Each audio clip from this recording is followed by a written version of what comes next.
ఇష్టం లేని కాపురం బలవంతంగా చేయించాలని చూస్తున్నారని నేను కోర్టుకు వెళ్ళాననుకోండి, పరిస్థితి ఎలా ఉంటుందో తెలుసుగా. మా మీద కూడా కంప్లైంట్ ఇచ్చే స్థాయికి ఎదిగిపోయింది. అది చెప్పి నిన్ను బాధ పెట్టడం ఎందుకని చెప్పకూడదు అనుకున్నాను,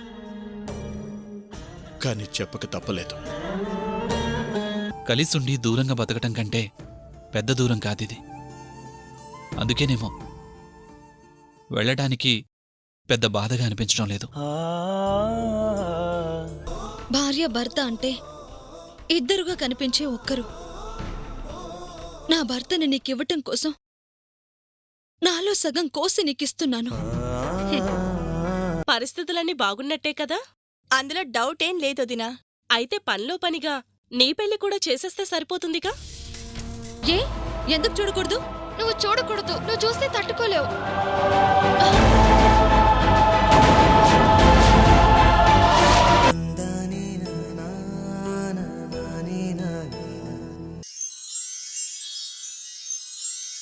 చాలా మంది అందాన్ని ఇష్టపడతారు, ఆస్తిని ఇష్టపడతారు, కానీ ఆయన నా కోసం కష్టాన్ని కూడా ఇష్టపడతారు. అంతకన్నా నా భర్త ప్రేమ గురించి ఏం చెప్పమంటారు? పెళ్లి రోజుకి రాలేదని ఆయన గురించి తప్పుగా అనుకోకండి. చాచా, నేను క్యాజువల్గా అడిగాను. వస్తానండి, ధర్మగారిని అడిగానని చెప్పండి. అలాగే. పూజారి గారు, వస్తాను. అలాగేనమ్మా. పూజారి గారు, బంగారం లాంటి అమ్మాయి అమ్మ. కాకపోతే ఈ మధ్య ఏదో జరిగింది, అందుకే మున్పటి కళ ఆ అమ్మాయిలో లేదు. ఏం జరుగుంటుంది పూజారి గారు? ఏం జరిగిందో నాకు తెలీదు, కానీ ఒకరోజు ఊర్మిళ గారు ఆ అమ్మాయి ఇదే గుళ్ళో ఏదో మాట్లాడుకున్నారు. తమరి ఆడపడుచు గురించి తప్పుగా చెప్తున్నాను భావించొద్దు. ఊర్మిళ గారు ఏదో విషయం గురించి ఆ అమ్మాయితో చాలాసేపు వాదించారు. చివరికి ఒట్టు కూడా వేయించుకున్నారు.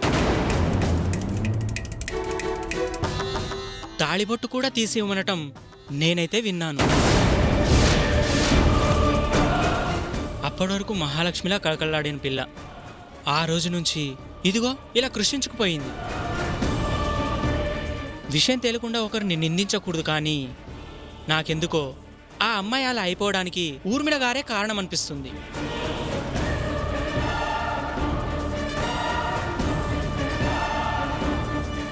అమ్మా, తీసుకోండి. వస్తాను పూజారి గారు. పేరు గోత్రం చెప్పు బాబు. సందీప్, హరిదశ గోత్రం. హరిదశ గోత్రోద్భవస్య సందీప్ నామధేయస్య క్షేమ స్థైర్య వీర్య విజయ అభయ ఆయుః ఆరోగ్య ఐశ్వర్యాభివృద్ధ్యర్థం ఓం తత్పురుషాయ విద్మహే సీతావల్లభాయ ధీమహి.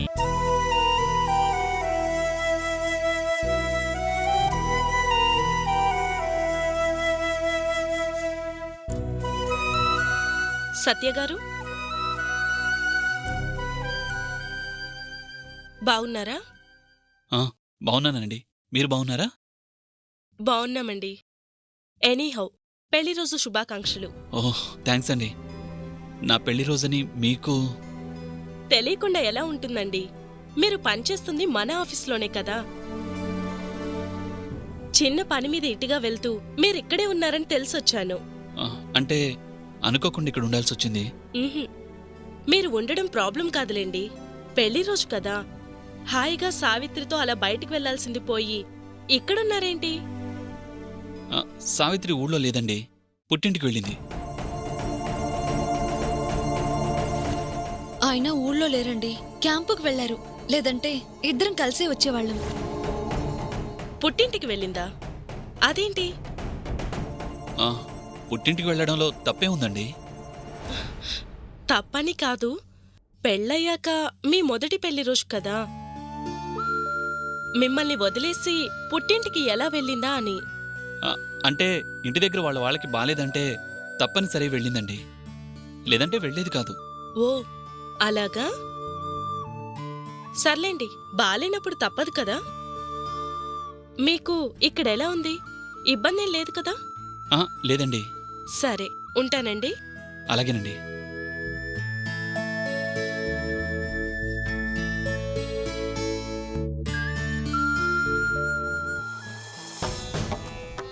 ఇక్కడ సావిత్రి ఒంటరిగా ఉంది. భర్త ఏడి అంటే క్యాంపుకి వెళ్ళాడంది. ఇక్కడ భార్య పుట్టింటికి వెళ్ళిందని సత్య ఒంటరిగా ఉంటున్నాడు.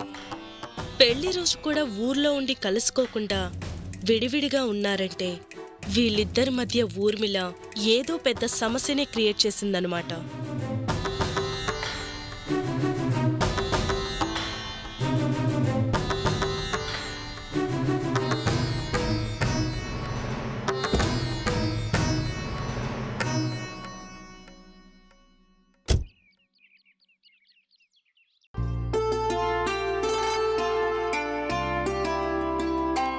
ఇంత ఉదయాన్నే వదిన ఎక్కడికెళ్ళింది?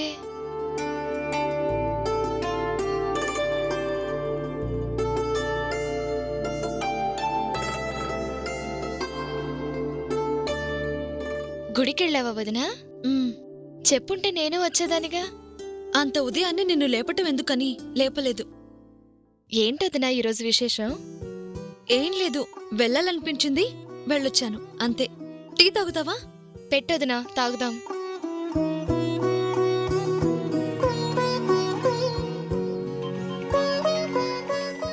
మహాలక్ష్మి, ఫోన్ ఎవరో చూడు. చూస్తాను.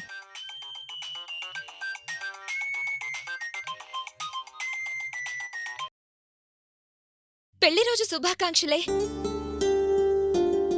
మీరిద్దరు 10 కాలాల పాటు చల్లగా ఉండాలని ఆ దేవుణ్ణి ప్రార్థిస్తున్నాను. పెళ్లి రోజా? మరి వదిన చెప్పలేదేంటి?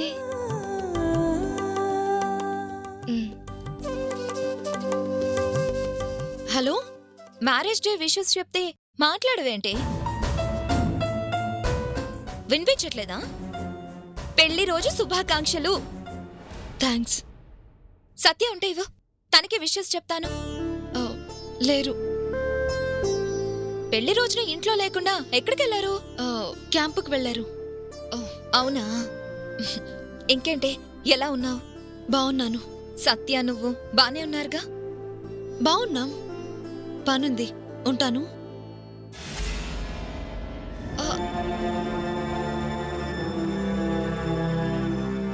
పెళ్లి రోజున ఒక్క మాట చెప్పలేదేంటోదినా? చెప్పుంటే ఏదైనా మంచి గిఫ్ట్ తెచ్చేదాన్ని కదా. ఆయన ఎలాగో ఊర్లో లేరు కదా, అందుకే చెప్పలేదు. హ్యాపీ మ్యారేజ్ డే వదినా. థ్యాంక్స్.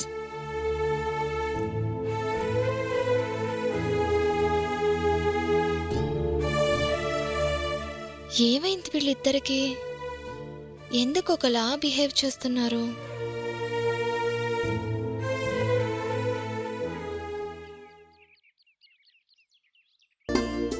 ఏంటదిరా, గుడికెళ్ళొస్తున్నారా? అప్పుడప్పుడు అలా గుడి వరకు వెళ్ళొస్తుంటే మనసు ప్రశాంతంగా ఉంటుంది. ప్రసాదం తీసుకో.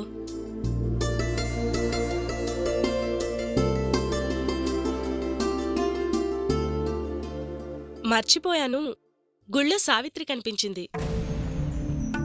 అవునా? ఏమంది వదినా? ఈ రోజు వాళ్ళ మ్యారేజ్ డే అంట కదా. అవును, వాళ్ళ మ్యారేజ్ డే నాకు బ్లాక్ డే. గుడికొచ్చి పూజ చేయించింది. కాని తన మొహంలో ఆ రోజు మన ఇంటికొచ్చినప్పుడున్న కళ ఈ రోజు లేదు.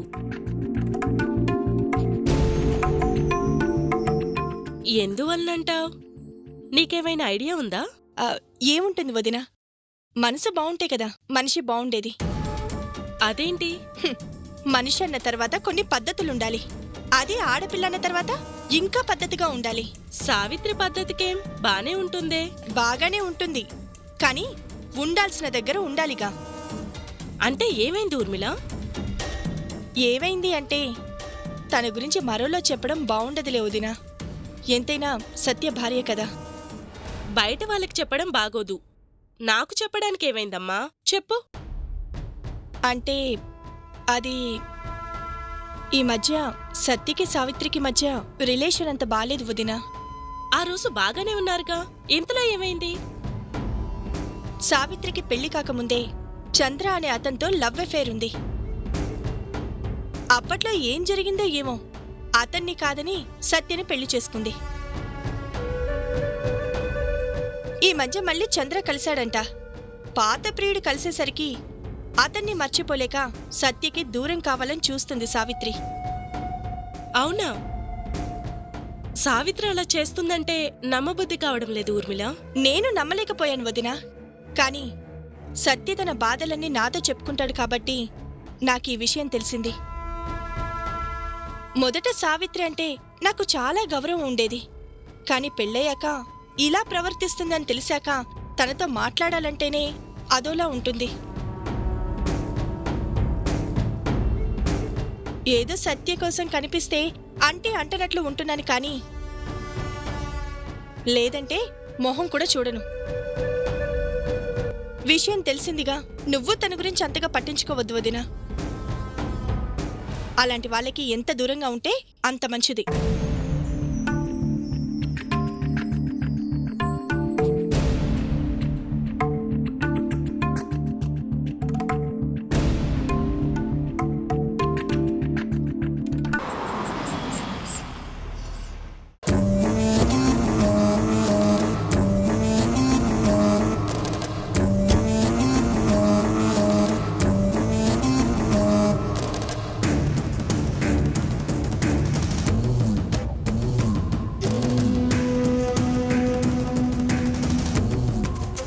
సత్య గారు, పెళ్లిరోజు శుభాకాంక్షలండి. Thank you. అదేంటి అంత నీరసంగా అలా చెప్తున్నారు? పెళ్లి రోజండి, ఎంత ఎనర్జీగా ఉండాలి.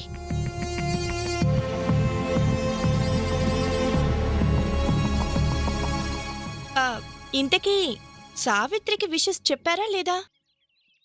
వద్దనుకుంటున్న తనకి విషెస్ ఎలా చెప్పాలో నాకు అర్థం కావడం లేదు. తనేదో అందని విషెస్ చెప్పడం మానేస్తారా? పెద్దవాళ్ళు పెళ్లి రోజుని పుట్టినరోజుని ఇలా సంతోషానికి ఒక రోజు కేటాయించింది బాధలు మర్చిపోవటానికి, దూరమైన వాళ్ళని దగ్గర చేసుకోవటానికి. మీరింకా ఫోన్ చేసుంటారు. ఈ పాటికి ఏ గిఫ్టో కొనుక్కొని సావిత్రి దగ్గరికి వెళ్ళుంటారేమో అనుకున్నాను. వెళ్ళాలని నాకున్నా వెళ్ళి ఏం చేయాలి? నేను దగ్గరగా ఉండడానికి ఇష్టపడని సావిత్రి నా విషయస్ని ఇష్టపడుతుందా? ఏంటండి మీరు, ఎందుకు ఇష్టపడదు? ఏదో పరాయి వాళ్ళ గురించి ఆలోచించినట్లు అలా ఆలోచిస్తారేంటి? భార్యాభర్తలన్న తర్వాత చిన్న చిన్న గొడవలుంటాయి. అవి పెంచుకుంటే పెరిగిపోతూనే ఉంటాయి. మా మధ్య సమస్య గొడవ కాదు, ఇష్టం. తను నాతో ఉండడానికి ఇష్టపడకపోవడం సమస్య. నా నుంచి దూరం కావాలి అనుకోవడం సమస్య. ఒక్కొక్కసారి చిన్న ఆవేశం కూడా పెద్ద ఆలోచనలు చేస్తుంది, నరికేయాలని, చంపేయాలని. అందుకే ఆవేశాన్ని కంట్రోల్ చేసుకుంటే ఆలోచనలు కూడా కంట్రోల్లో ఉంటాయి. సావిత్రి గురించి నాకెప్పుడూ ఆలోచన ఉంటుంది కానీ ఆవేశం ఉండదు ఊర్మిళ. నేను మీ గురించి మాట్లాడడం లేదండి, సహజంగా జరిగేది మాట్లాడుతున్నాను. ఏదో జరిగింది. ప్రతి ఇంట్లో ఇలాంటివి జరుగుతూనే ఉంటాయి. ఎవరో ఒకరు సర్దుకుపోతే సమస్య ఆటోమేటిక్గా సాల్వ్ అవుతుంది. పెళ్లి రోజు అన్నప్పుడు మీ మనసులో ఏ ఫీలింగ్ ఉందో తన మనసులో కూడా అదే ఫీలింగ్ ఉంటుంది. వద్దనుకున్నా మీరొస్తే బావుంటుంది, మాట్లాడితే బావుంటుంది అనిపిస్తుంది. అందుకే నా మాట వినండి. పెళ్లి రోజు కాబట్టి తను కూడా చిన్న ఆనందంలో ఉంటుంది. దారిలో మంచి గిఫ్ట్ తీసుకొని ఏం ఆలోచించకుండా నేరుగా ఇంటికి వెళ్ళండి. విషెస్ చెప్పి గిఫ్ట్ చేతిలో పెట్టండి, తనే కూల్ అయిపోతుంది.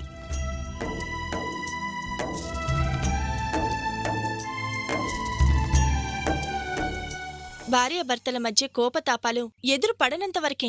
ఎదురు పడ్డ తర్వాత కోపాలు ఆవిర్లైపోతాయి. వెళ్ళండి. ఏం ఆలోచించొద్దు. మీరు వెళ్తున్నారు, విషెస్ చెప్తున్నారు, వచ్చి నాకు గుడ్ న్యూస్ చెప్తున్నారు. వెళ్ళండి.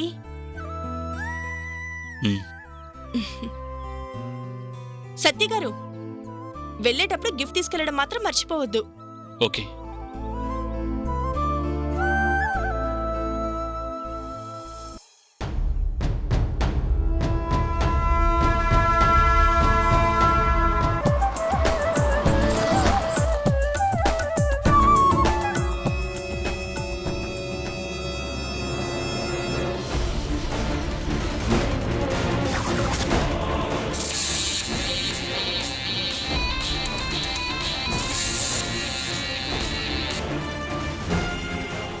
భలేదానే సావిత్రి, నువ్వు రమ్మన్న తర్వాత రాకుండా ఉంటానా? వచ్చేసాను బంగారం. ఇక్కడే అపార్ట్మెంట్ కిందే ఉన్నాను. 2 నిమిషాల్లో వచ్చేస్తున్నాను. ఓకేనా?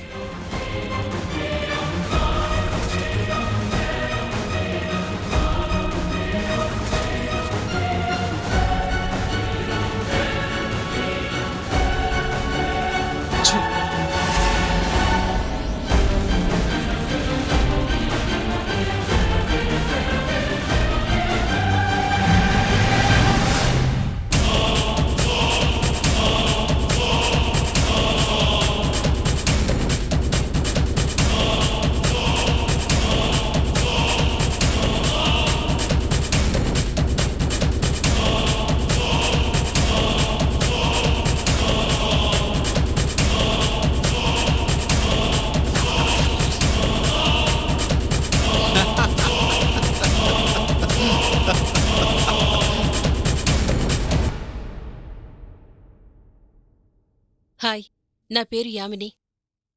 మీరు నేను ఊర్మిళ వదిన్ని. ఓ ఊర్మిళ వదిన గారా? మాతో ఏం పనో? రండి కూర్చోండి.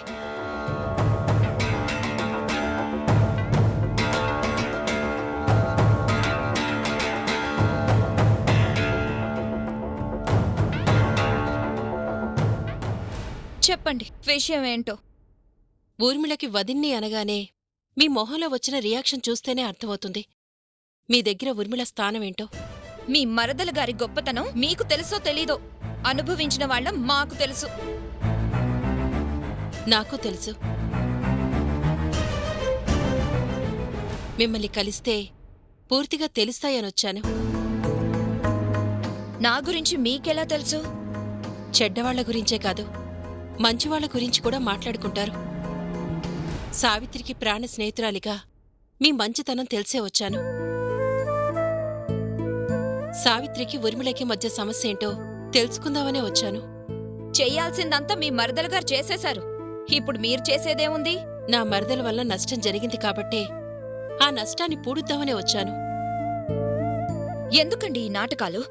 ఇలా మంచిగా నటించి ఇప్పటికి ఊర్మిళ చేసింది చాలేదా? కొత్తగా మీరొచ్చారు. వరుసకి ఊర్మిళ వదిన్నే కాని వచ్చింది ఊర్మిళ కోసం కాదు, సావిత్రికి సహాయం చేయడం కోసం. ఊర్మిళ వలన సావిత్రికి నష్టం జరిగింది. ఎలా జరిగింది, ఏం జరిగింది అనేది తెలీదు. తెలుసుకోవాల్సిన అవసరం మీకే ఉంది. చాలా ఉంది. చెల్లెలి వలన సావిత్రి నష్టపోతే తన అన్న వలన నేను నష్టపోయాను. జరిగిందేంటనేది ఇప్పుడు చెప్పలేను. బట్ సావిత్రిని సత్యని కలపాలి. ఆ కుటుంబం వల్ల నేను నష్టపోయినట్లు మరొకరు నష్టపోకూడదు. అందుకే హెల్ప్ చేద్దామనొచ్చాను.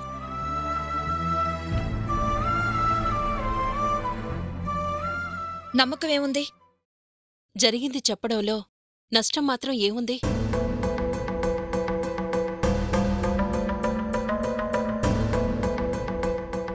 అసలేం జరిగిందో చెప్పండి. ఆ తర్వాత సావిత్రిని సత్యని నేను కలపడానికి చేసే ప్రయత్నాలు నచ్చితే మీరు నాకు హెల్ప్ చేయండి. ఏం జరిగిందో తెలియకపోతే ఎక్కడ్నుంచి మొదలు పెట్టాలో తెలీదు. అందుకే ఏం జరిగిందో చెప్పండి. సత్య జీవితంలో సావిత్రి కన్నా ముందే ఊర్మిళ పరిచయం అయింది. తనని ప్రేమించింది. తన భార్య ఇలా ఉండాలని కొన్ని ఆశలున్న సత్య తన ప్రేమని కాదని సావిత్రిని పెళ్లి చేసుకున్నాడు. అదే సావిత్రి చేసిన తప్పు. తనకి దక్కంది ఎవరికీ దక్కకూడదని ఆ ఇద్దరినీ విడదీసి సత్యని సొంతం చేసుకోవాలని ఎన్నో ప్రయత్నాలు చేసింది. చివరికి సత్యని జైల్పాల్ కూడా చేసింది. ఆ టైంలో సావిత్రికి అండగా నిలబడినందుకు నన్ను నా భర్తని చంపాలని చూసింది.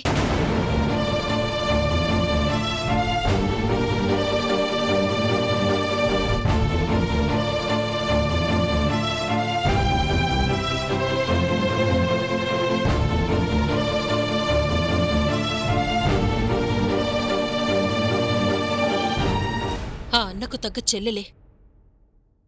మొత్తానికి చాలా బాధ పెట్టింది వాళ్ళని.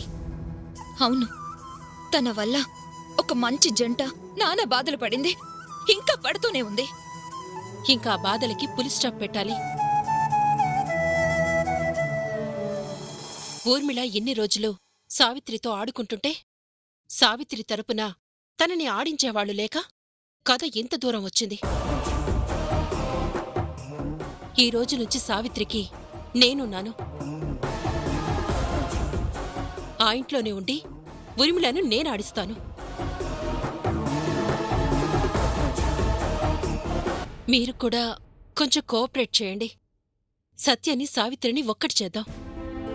మీ మాటల్లో నిజాయితీ ఎంతుందో నాకు తెలీదు, కాని సత్యని సావిత్రిని ఒక్కటి చేయటానికి నిజంగా మీరు ప్రయత్నిస్తే నా సహాయం మీకెప్పుడూ ఉంటుంది. నేను పరిచయం అయ్యాను. నా నిజాయితీ కూడా పరిచయం అయ్యాకే నాకు సాయం చేయండి. వస్తాను. ఉమ్.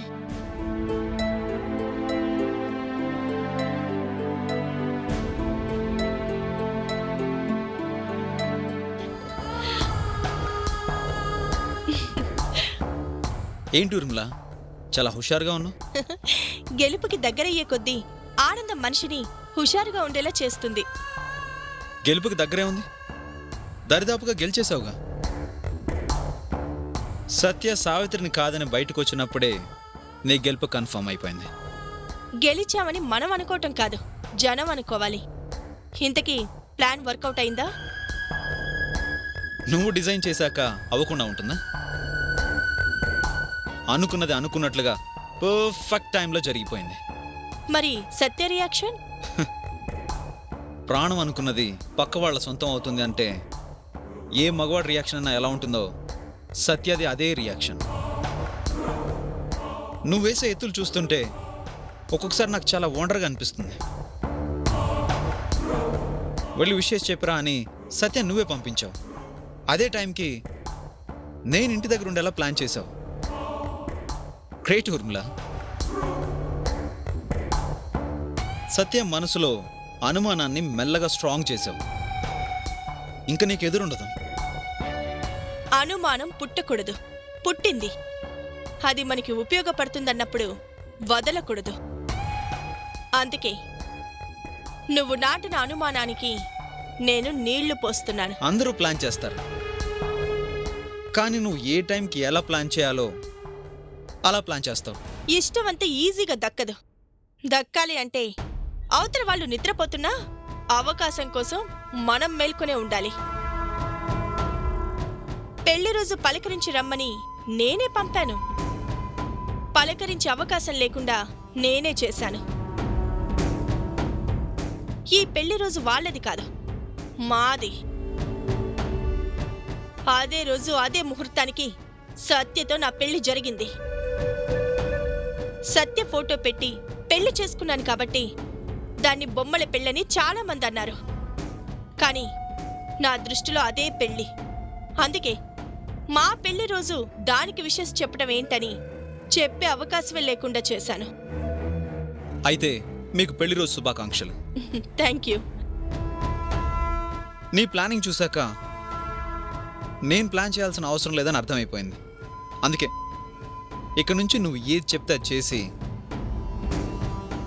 నా సావిత్రిని నాదాన్ని చేసుకుంటాను.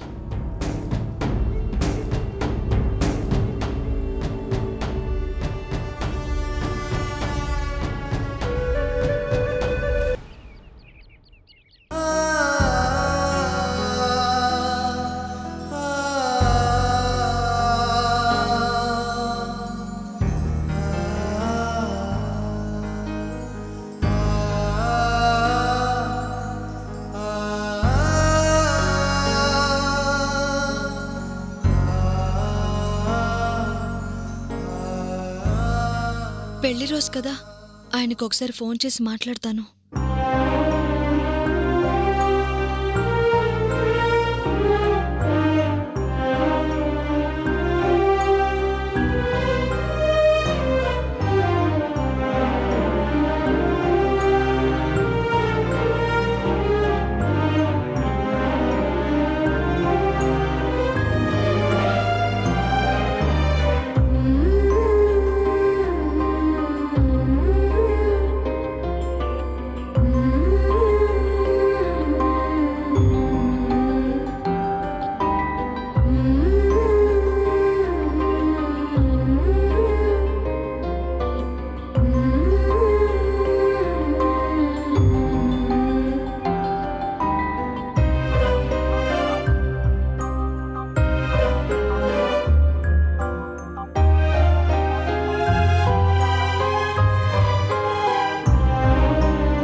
హలో, అన్నయ్య, నేను మహాలక్ష్మిని.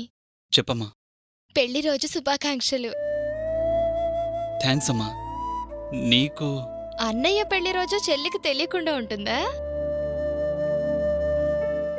వదిన ఉదయాన్నే లేచి తలారా స్నానం చేసి గుడికి వెళ్లి పూజలు చేసొచ్చాక అర్థమైంది ఈ రోజు మీ పెళ్లి రోజని. ఎన్ని పనులున్నా పెళ్లి రోజు కదా, ఇంటికొచ్చేసి ఉండాల్సిందన్నయ్య. సరదాగా వదిన నువ్వు సెలబ్రేట్ చేసుకునేవాళ్లు కదా. కుదరదులేమ్మా. ఏ, ఎందుకు కుదరదు? అదే ఆఫీస్ పని మీద వచ్చాను కదా, అందుకే కుదరదంటున్నాను. సరే, ఎప్పుడొస్తారన్నయ్య? టైం పడుతుంది. అంటే ఎన్ని రోజులు పడుతుంది? తెలీదు, బట్ చాలా టైం పడుతుంది. సరేనమ్మా, ఉంటాను. అన్నయ్య, ఒక్క నిమిషం. వదినా, అన్నయ్య ఫోన్ చేస్తుంటే నీ లైన్ కలవడం లేదంట. ఇదిగో అన్నయ్య లైన్లో ఉన్నాడు, మాట్లాడండి.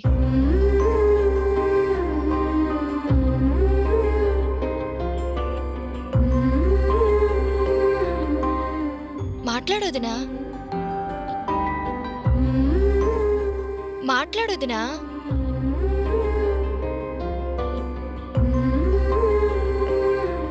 మాట్లాడొదినా.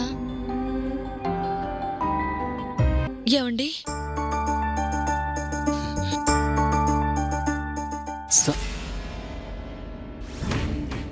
వచ్చేసాను బంగారం.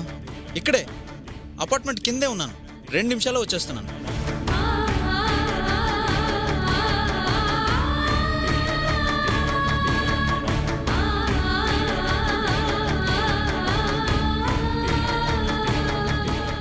ఏమండి?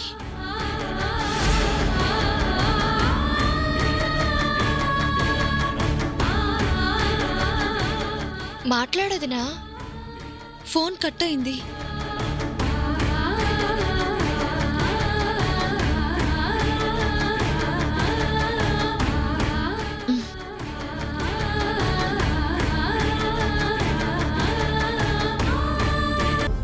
సత్తిగారు,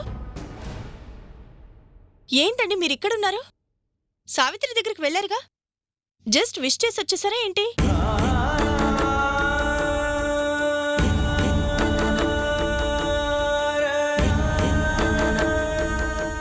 మాట్లాడరేంటండి?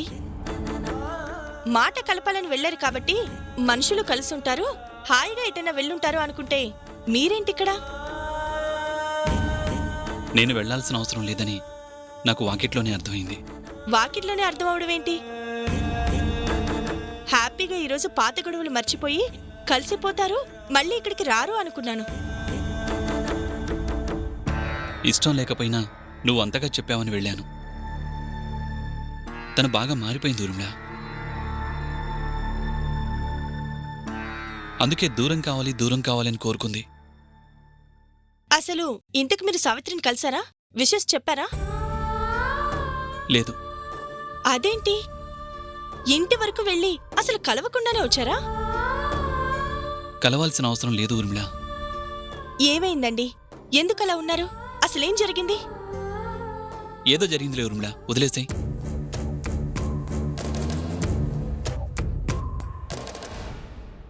నువ్వన్నట్లు భార్యాభర్తలు అన్న తర్వాత చిన్న చిన్న మనస్పర్ధలుంటాయి. అవి ఒకరి మీద ఒకరికున్న ప్రేమ గురించి తెలియజేయడానికి ఉపయోగపడాలి, కానీ దూరం చేసేలా ఉండకూడదు. మా గొడవకు అసలు అర్థం లేదు. నా భార్య ఇష్టంగా అడిగింది కదా అని నేను బయటికొచ్చాను. బయటికి వెళ్లటమే నాకు కావాలి అన్నట్లు సావిత్రి ఊరుకుంది. చచా, సావిత్రి అలా ఎందుకు అనుకుంటుందండి? మీరంటే తనకెంత ప్రేమో నాకు తెలీదా? ఏదో ఈ మధ్య అలా అంటుంది, కానీ అంతకుముందు ఎంత బావుండేది. అప్పట్లా సావిత్రి ఇప్పుడు లేదు. బహుశా ఎప్పటికీ అప్పట్లా కాకపోవచ్చు కూడా.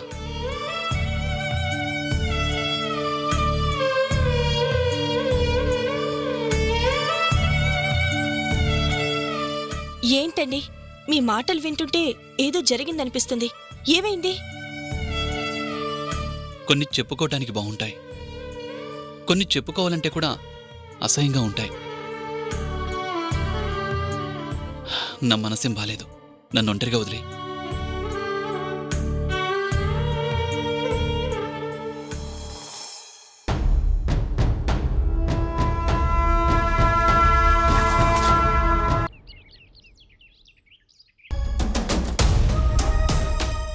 ఏమ్మా, ఆట మొదలు పెట్టావా?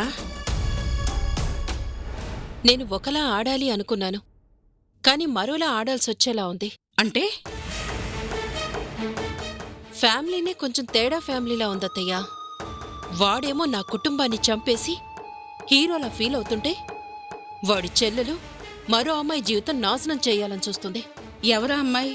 సావిత్రి అని ఇంతకుముందు నీకు చెప్పాననుకుంటా. గుర్తులేదులే, ఇప్పుడు అమ్మాయి గురించి ఎందుకు? ఈ ఊర్మిళ ఆ అమ్మాయి కాపురం కూల్చి తన భర్తని సొంతం చేసుకోవాలని చూస్తుంది. దీని బారి నుంచి ఆ అమ్మాయిని కాపాడాలి. నీకేమైనా పిచ్చి పట్టిందా? వచ్చిన పని మానేసి వాళ్ళని కాపాడాలి వీళ్ళని కాపాడాలి అని అంటున్నావు. అత్త, మనుషులు దూరం అయితే ఆ బాధ ఎలా ఉంటుందో మనకి తెలుసు. అలాంటి బాధ మరో అమ్మాయికి వస్తుంది అంటే సహాయం చేయడంలో తప్పే ఉంది. అందుకని వచ్చిన పని వదిలేస్తావా? ఎవరో సావిత్రి గురించి మనకేంటి? మనం దేనికొచ్చామో ఆ పని చూడు ముందు. వచ్చిన పని మర్చిపోయేంత చిన్నది కాదు, గుర్తుందిలే అత్త. సావిత్రి గురించి నాకు తెలుసు. చాలా మంచి అమ్మాయి. అమాయకంగా ఈ ఊర్మిళ వేసిన ఉచ్చులో పడింది. ఆ అన్న అండ చూసుకొని ఇది ఆ సావిత్రి జీవితం నాశనం చెయ్యాలని చూస్తుంది. ఆ అమ్మాయికి ఒక మంచి దారి చూపించాలి అంటే ఆ దారిలో ఊర్మిళ లేకుండా చెయ్యాలి. దానివల్ల మనకొచ్చే లాభం ఏముంది? మనకు కావాల్సిందేంటి? ఊర్మిళని ఆడించడం, దాని అన్నని ఏడిపించడం, అంతేగా. సావిత్రికి ఊర్మిళ సమస్యగా ఉంది. మనం తన సమస్యని తీర్చామంటే ఊర్మిళకి సమస్య మొదలవుతుంది. ఎప్పుడూ శత్రువు బలాన్ని చూడకూడదత్తా, బలహీనతని చూడాలి. బలహీనత దొరికింది అంటే బలం గురించి ఆలోచించాల్సిన అవసరం లేదు.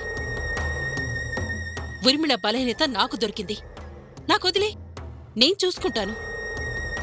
దృష్టి మళ్ళితే లక్ష్యం దారి తప్పుతుంది. అదే నా భయం. నీకా భయం అవసరం లేదు. లక్ష్యాన్ని గురి తప్పకుండా కొట్టగలిగే ఆయుధం ఇది.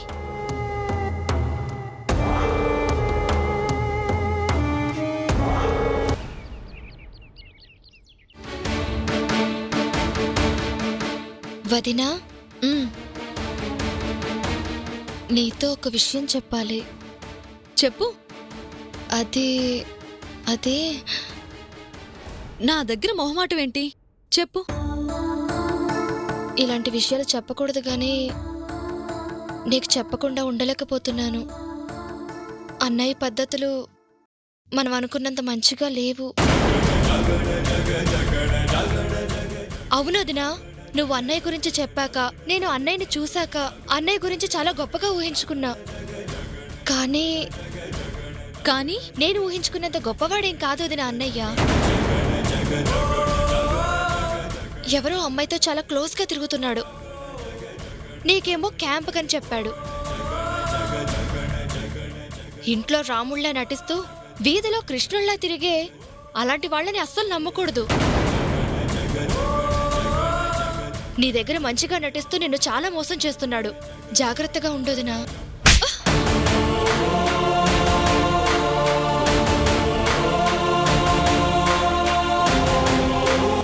ఆయన్ని తప్పుబట్టేంత పెద్దదానివైపోయావా నువ్వు? ఆయన గురించి ఏం తెలుసని మాట్లాడుతున్నావు? పరాయి ఆడపిల్లతో కనిపిస్తే చెడ్డవాడా? ఆ అమ్మాయి ఎవరు ఏంటని ఆలోచించరా? ఆయన గురించి నీలాంటి వాళ్ళు చెబితే తెలుసుకునే పరిస్థితిలో నేను లేను.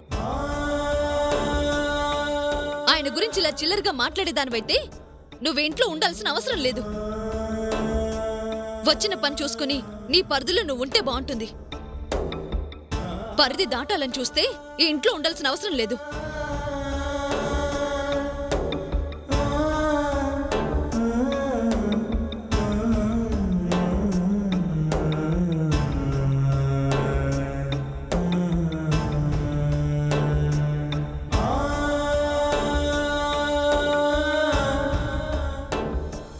అన్నయ్య అంటే ఎంత అభిమానం ఉందో వదిన కొట్టిన చెంప దెబ్బ చెప్తోంది.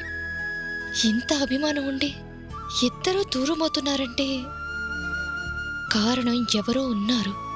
వాళ్ళెవరో తెలుసుకొని ఈ ఇద్దరూ విడిపోకుండా చూడాలి. వదిన అన్నయ్య నాకు చేసిన సహాయానికి నేను రుణం తీర్చుకోవడానికి దేవుడు నాకు అవకాశం ఇచ్చాడు. ఎలాగైనా సరే ఈ మంచి మనుషులు విడిపోకుండా చూడాలి.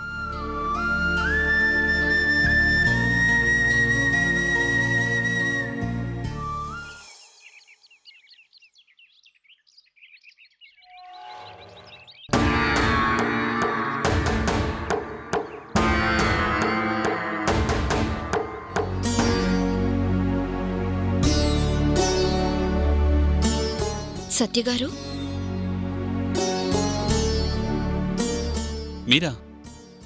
మీరేంటి ఇలా? మీతో మాట్లాడి వెళ్దామని వచ్చాను. మాట్లాడడానికి ఏముందండి? మీరు ఇంట్లో ఉండకుండా ఇక్కడ ఉండటం ఏంటండి? ఇలా ఉండాల్సొచ్చింది. దానిష్టానికి అది ప్రవర్తిస్తుంటే మీరెందుకు అన్నీ భరిస్తున్నారు? తనంటే ఇష్టం కాబట్టి.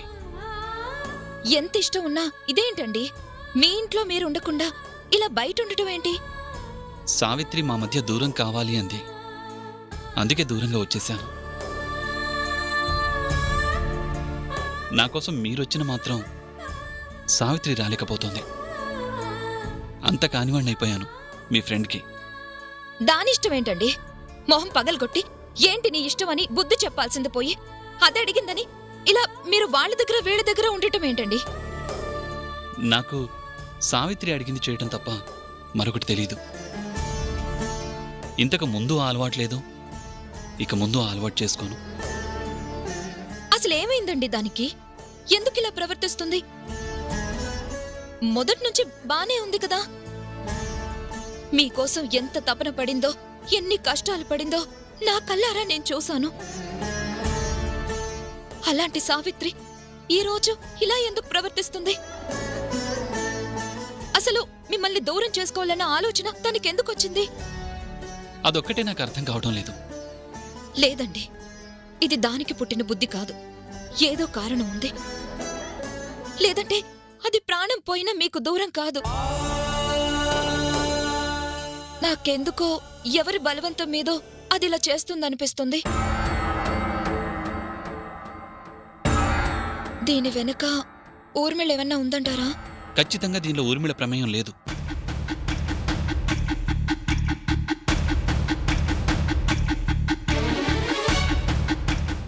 లేదని ఎందుకు అనుకోవాలి? ఒకప్పుడు మీ విషయంలో సావిత్రిని మిమ్మల్ని అది పెట్టిన బాధలు మర్చిపోయారా? అప్పటి ఊర్మిళ వేరు, ఇప్పటి ఊర్మిళ వేరు. పూర్తిగా మారిపోయింది. సావిత్రిని నన్ను కలపాలని ఊర్మిళ ఎంతగా ట్రై చేస్తోందో నాకు తెలుసు. దాన్ని నమ్మలేమండి. మనిషి మారింది అని క్లియర్గా తెలుస్తున్నా కూడా ఇంకా ఊర్మిళని అనుమానించడం కరెక్ట్ కాదు. సావిత్రిలో మార్పుకి ఊర్మిళకి 100% ఏ సంబంధం లేదు. మరేదో కారణం ఉంది. ఆ కారణం ఏంటి అనేది నాకు పూర్తిగా అర్థం కావడం లేదు. మరే కారణం ఉంటుందండి? ఎవరికి అవసరం ఉంటుంది? దీనికి కరెక్ట్గా సమాధానం చెప్పగలిగేది సావిత్రి మాత్రమే. అలాని సావిత్రి చెప్తుందా అంటే చెప్పడం లేదు. అటు కన్నవాళ్ళకి ఇటు కట్టుకున్న భర్త కూడా చెప్పంది మరొకరికి చెప్తుందనుకోను.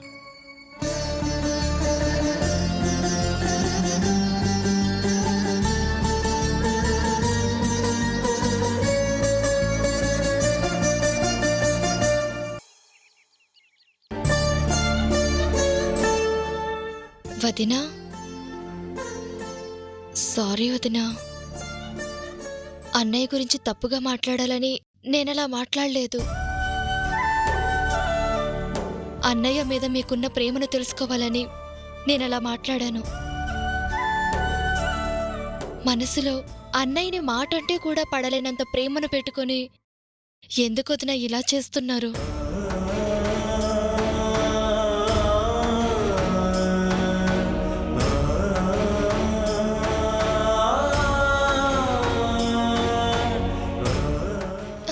వదినా, ఇంకా నా మీద కోపం తగ్గలేదా? నేను నిజంగా అన్నయ్యని అనుమానించలేదు. ముక్కు మొహం తెలియని నాకు మేమున్నావమ్మా అంటూ అన్నగా ప్రేమగా మాట్లాడిన అన్నయ్యని అనుమానిస్తానా? మీ మధ్య ఏం జరిగిందో తెలియకపోయినా పెరుగుతున్న దూరం మాత్రం తెలుస్తూనే ఉంది. ఆ దూరం అన్నయ్య మీద అభిమానం లేకనా అనేది తెలుసుకుందామని నీతో అలా మాట్లాడాను. మరి మనసులో ఇంత ప్రేమ పెట్టుకొని ఎందుకలా దూరం అయిపోతున్నారు? తెలుసుకుని నువ్వు చేయగలిగిందేం లేదు. ఆ విషయం వదిలే. ఏం వదినా, నేను తెలుసుకోకూడనంత పరాయిదాన్నా? నా కష్టం మీ కష్టం అనుకుని మీ ఇంట్లో స్థానం ఇచ్చారు. అలాంటిది మీరు కష్టపడుతుంటే నేను చూస్తూ ఎలా ఉండగలను? ప్లీజ్ వదినా, కారణం ఇది అని చెప్పు. నాకు చేతనైనది నేను చేస్తాను. కాపురం అంటే ఒకరు కలిపితే కలిసేది, ఒకరు విడదీస్తే విడిపోయేది కాదు. భార్యాభర్తలు అనే ఇద్దరి మధ్య కడుపున పుట్టిన బిడ్డ కూడా పరాయివాడే అవుతాడు. అందుకే కారణం తెలుసుకున్నా నువ్వు చేయగలిగిందే ఉండదు.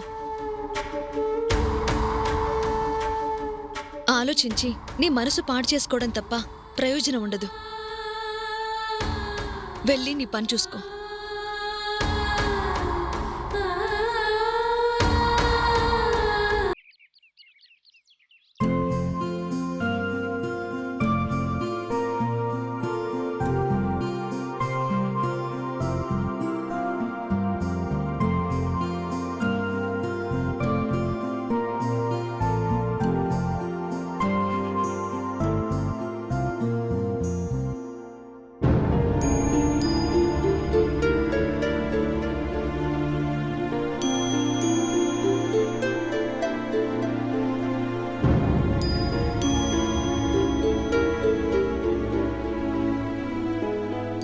పలుక్కోకూడనంత పగ మనిద్దరి మధ్య ఏం లేదుగా. పలకరించడానికి కూడా పనికిరానంత పరాయిదాన్నైపోయానా?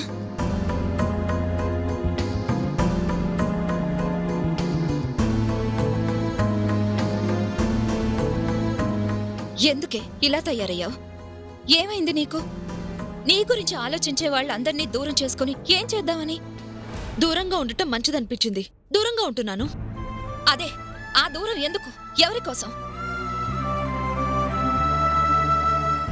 జీవితం నాశనం చెయ్యాలి, ప్రాణాలు తీయాలి అనుకున్న ఊర్మిళని, చంద్రని క్షమించావు. నువ్వే ప్రాణం అనుకుంటున్న సత్యని దూరం చేసుకోవాలనుకుంటున్నావు. నీ జీవితాన్ని నువ్వే ఎలా నాశనం చేసుకుంటున్నావో అర్థమవుతుందా? నాకు బాగానే అర్థమవుతుంది. ఏమర్థమవుతుంది నీకు? నువ్వు చేస్తున్న పనులకి సత్య ఎంత అల్లాడిపోతున్నాడో తెలుసా? అక్కడ ఘంటసాల్లో మీ అమ్మా నాన్న నువ్వు చేసే పనులు తట్టుకోలేక ఏకంగా నువ్వే లేవనుకుంటున్నారు. కార్డ్స్ కొట్టించి కర్మంత్రాలు కూడా చేశారుగా. అంటే ఆ విషయం కూడా నీకు తెలుసా? అయినా నువ్వు మారాలనుకోవడం లేదా? ఏం తప్పు చేశానని మారాలి? చేసేవన్నీ తప్పులే కదే. ఇక్కడ కట్టుకున్న భర్తని బాధ పెడుతున్నావు, అక్కడ అమ్మా నాన్నని బాధ పెడుతున్నావు. ఇంతకన్నా ఇంకేం తప్పులు చేయాలి? ప్రతి మనిషికి దేవుడు స్నేహితుల్నిచ్చేది అయిన వాళ్లతో కూడా చెప్పుకోలేని విషయాలు చెప్పుకోవడానికి. చిన్నప్పటి నుంచి నువ్వేంటో నాకు తెలుసు. ఈ రోజు నేను చూస్తున్నది ఆ సావిత్రిని కాదు. ఏమైంది నీకు? ఎందుకు ఇలా ప్రవర్తిస్తున్నావు? నీ సమస్య ఏంటో కనీసం నాకైనా చెప్పవే. నీ బెస్ట్ ఫ్రెండ్నే నేను.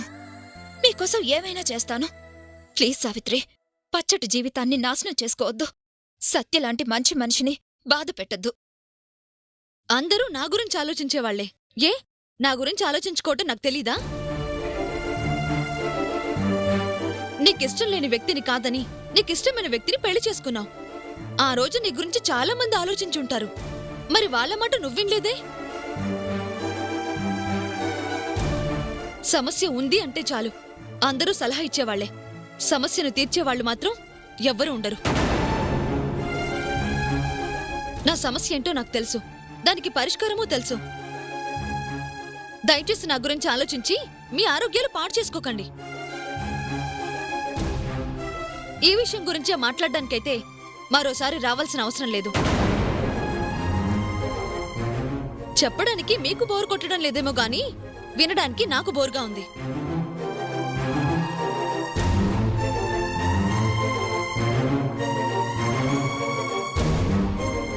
నీకంత కష్టంగా ఉంటే రాన్లేవే. ఎందుకు మారావో తెలియడం లేదు కానీ చాలా మారిపోయావు సావిత్రి. ఒక్కటి గుర్తుంచుకోవే, ఈ మార్పు మాత్రం నీ మంచికి కాదు.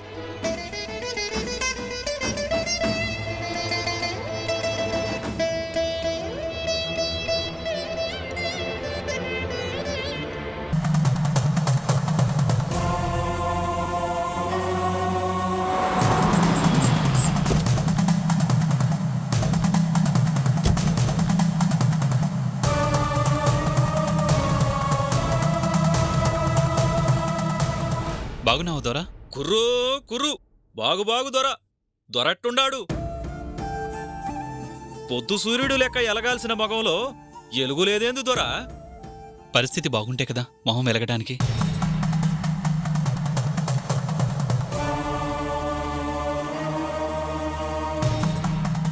కొండదేవర బలుకు కోనదేవర బలుకు నీ పరిస్థితికేంది దొర?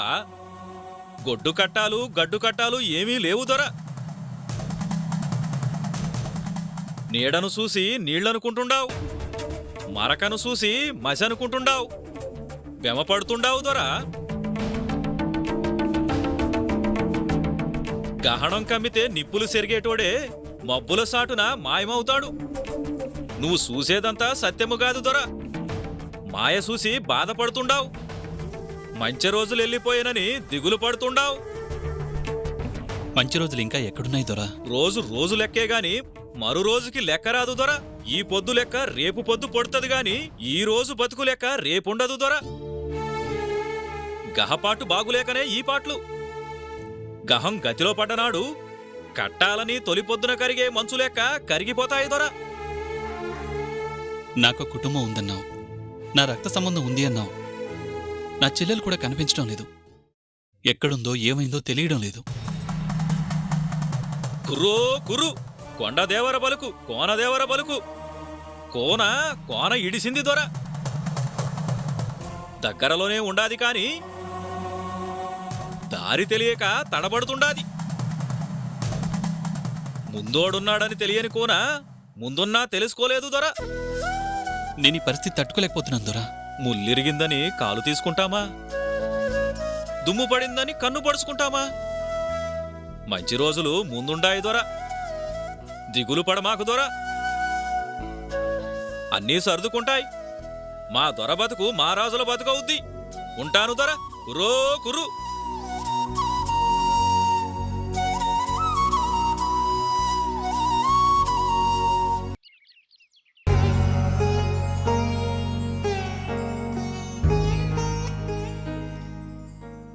సావిత్రి, సావిత్రి,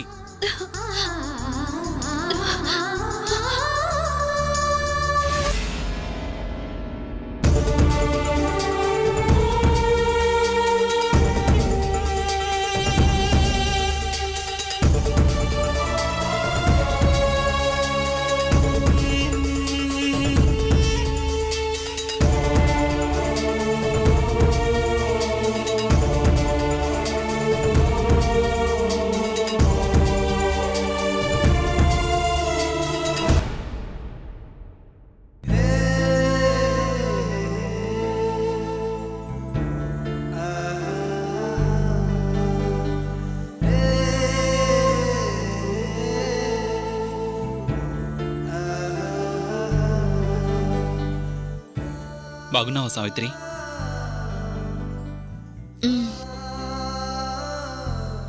నేను ఇబ్బంది పెట్టాలని రాలేదు. ఎలా ఉన్నావో చూసిపోదామని వచ్చాను.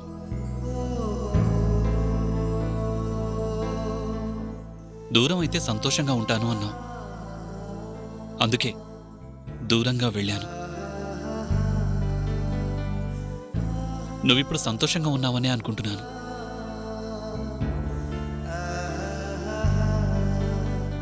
నువ్వు సంతోషంగా ఉండటమే నాకు కావాలి.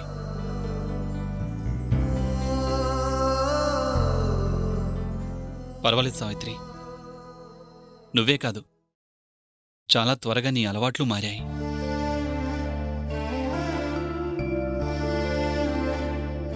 మన మధ్య దూరం పెరిగిందని తెలుసు కానీ శత్రువు ఇంటికొచ్చిన మంచినీళ్ళిచ్చి మర్యాద చేసే మీ పల్లెటూరి సాంప్రదాయాలను కూడా మర్చిపోయేంత దూరం పెరిగిందని ఇప్పుడే అర్థమైంది.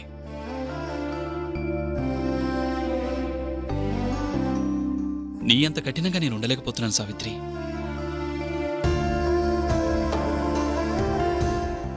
సరే, ఇష్టం లేదన్న తర్వాత కూడా ఇష్టాల గురించి మాట్లాడడం కష్టంగా ఉంటుంది.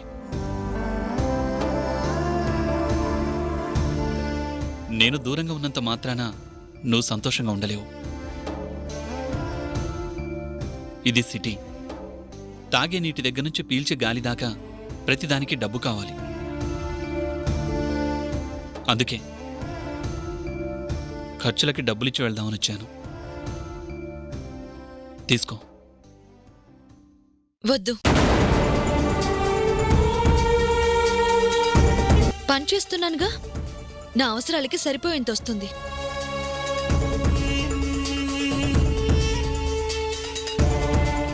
మళ్ళీ నాతో అవసరం లేకుండా అన్ని జాగ్రత్తలు ముందే తీసుకున్నావు అన్నమాట.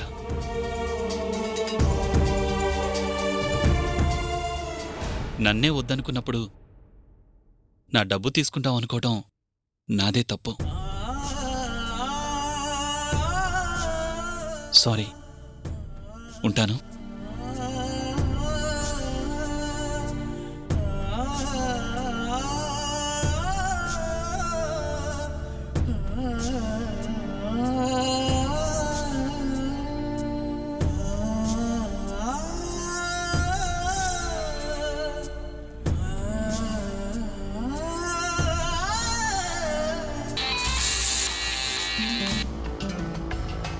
చెప్పు చంద్ర. గెలుపుకు దగ్గర ఏమని నువ్వు అనుకుంటున్నావు? దూరం అవుతున్నావేమో అనిపిస్తుంది. అదేంటి అలా ఎందుకు అనిపిస్తుంది? అనుమానం మొదలైంది. మళ్ళీ సత్య సావిత్రి మొహం చూడడు అనుకున్నాం కదా. అయితే అవన్నీ మన ఊహలే. మనం సృష్టించిన అనుమానం సత్యాన్ని ఆపలేకపోతుంది. ఏమైంది? సత్య సావిత్రి దగ్గరికి వెళ్ళాడు.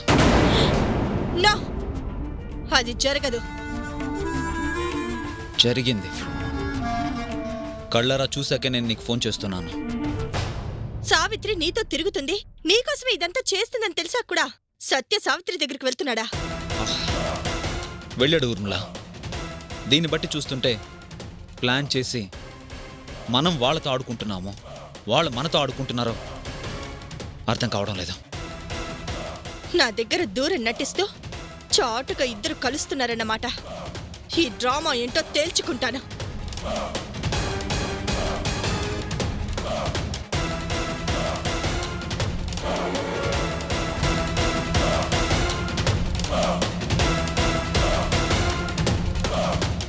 సావిత్రి,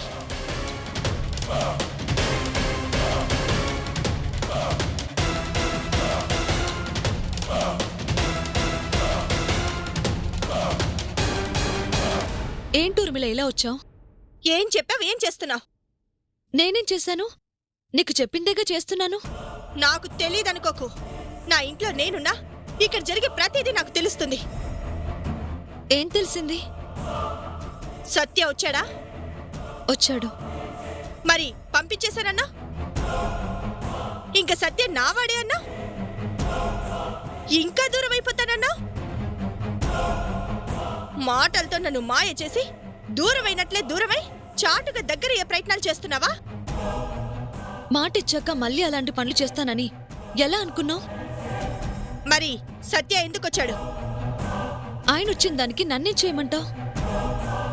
నీకప్పుడే చెప్పాను, సత్య నావాడు కావాలంటే సత్య మనసులోంచి కూడా నువ్వు దూరం అవ్వాలి అని. ఇల్లు దాటి బయటకొచ్చినా సత్య నీ చుట్టూ తిరుగుతూ నీ గురించి ఆలోచిస్తున్నాడంటే నువ్విచ్చిన మాట నిలబెట్టుకునేదెప్పుడు? సత్య నా మనిషి అయ్యేదెప్పుడు? నా ప్రయత్నం నేను చేస్తున్నాను. ఆయన మర్చిపోలేక మళ్ళీ వస్తుంటే నేనేం చేయను? నువ్వే చెయ్యాలి. మర్చిపోయేలా చేస్తానని కూడా మాటిచ్చావు. ఇచ్చిన మాట మర్చిపోయి నీ ఇష్టానికి నువ్వు నాటకాలు ఆడుతుంటే భరించే ఓపిక నాకు లేదు సావిత్రి. ఇంతకన్నా ఏం చేయమంటావు ఊర్మిళ? ఆయన మనసులో నన్ను నేను సమాధి చేసుకోవడానికి నేను చేయగలిగింది అంతా చేస్తున్నాను. తిండికి దూరం చేశాను, నిద్రకి దూరం చేశాను, చివరికి ఇంటికి దూరం చేశాను. అయినా ఆయన నన్ను మర్చిపోలేకపోతున్నారు. నా వల్ల నరకం అనుభవిస్తూ కూడా నా గురించి ఆలోచిస్తున్నారు. ఆలోచించకూడదు. నీ మనసులోంచి సత్యని తీసేయటమే కాదు, సత్య మనసులోంచి కూడా నిన్ను నువ్వే తీసేయాలి. అది మన అగ్రిమెంట్. దాన్ని మర్చిపోయి కారణాలు చెప్పి నన్ను కన్విన్స్ చేయాలని చూడకు. నాకు కావాల్సింది సత్య, నన్ను ప్రేమించే సత్య. నువ్వేం చేస్తావో నాకు తెలీదు. నా సత్యని నాకు అప్పగించాలి. అలా జరగదు అని అనుమానం వచ్చిన మరుక్షణం సత్యను చంపి నేను చేస్తాను. గుర్తుంచుకో. మరోసారి ఇలా జరిగిందా, నువ్వు మాట తప్పినా నేను మాట తప్పను.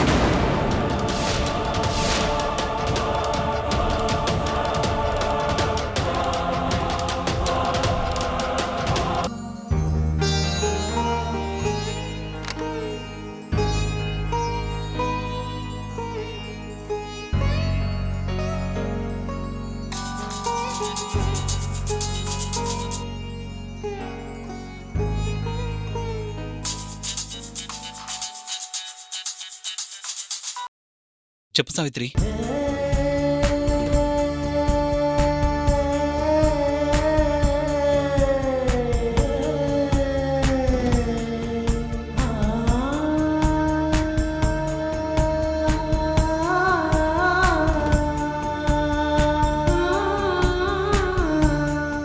దూరం కావటం నాకిష్టం అన్నానని దూరంగా వెళ్ళిపోయారు.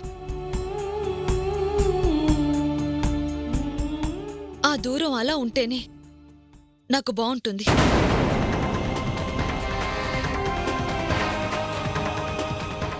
వెళ్ళాక మళ్ళీ దగ్గరయ్యే ప్రయత్నాలొద్దు.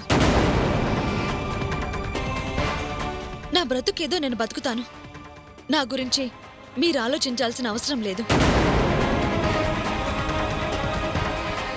నా మాట మీద గౌరవం ఉంటే మళ్ళీ ఇంటికొచ్చే ప్రయత్నం చేయొద్దు. హలో,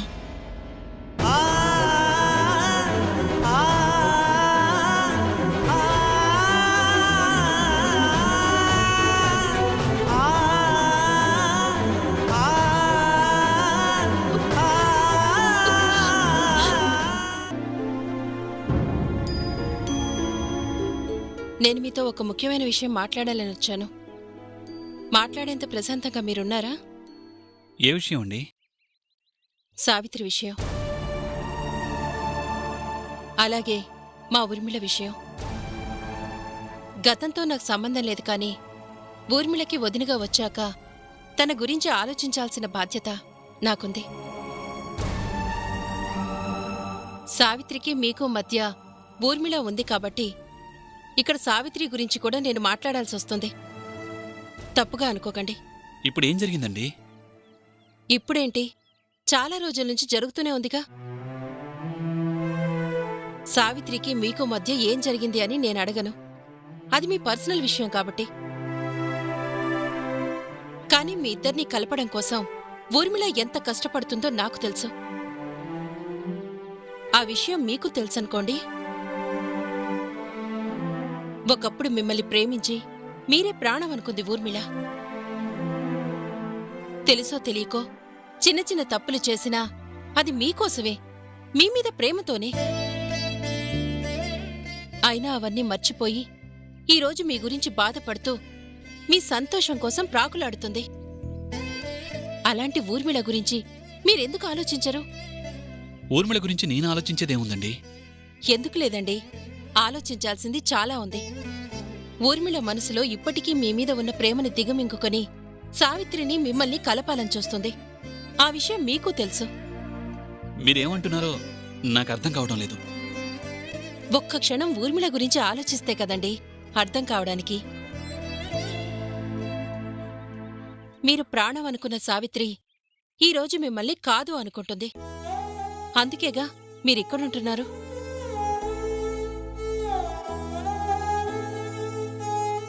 మనం ప్రేమించే వాళ్లకన్నా మనల్ని ప్రేమించే వాళ్ళుండటం అదృష్టం అంటారు.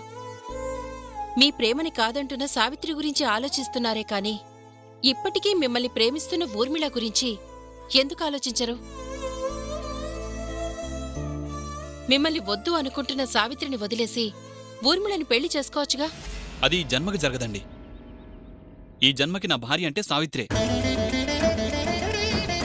అంటే వద్దు అంటున్నా సావిత్రే మీకు కావాలి. మీకోసం ఇంత చేస్తున్న ఊర్మిళ అవసరం లేదు, అంతేగా? మిమ్మల్ని ప్రేమించిన పాపానికి నా ఆడపడుచు జీవితం అలా పెళ్లి పెటాకులు లేకుండా నాశనమైపోవాల్సిందేనా?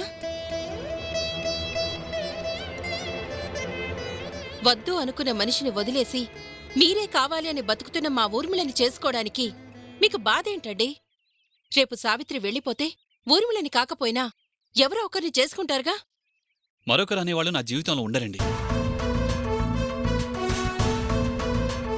అయినా ఊర్మిళని నేనేమి ప్రేమిస్తున్నానని చెప్పి మోసం చేయలేదే. నాకు ఇష్టం లేదు అని ఆ రోజే క్లియర్గా చెప్పాను. నా జీవితంలో నేను మొదటిగా ఇష్టపడింది సావిత్రిని. ఆ ఇష్టం చచ్చే వరకు అలాగే ఉంటుంది.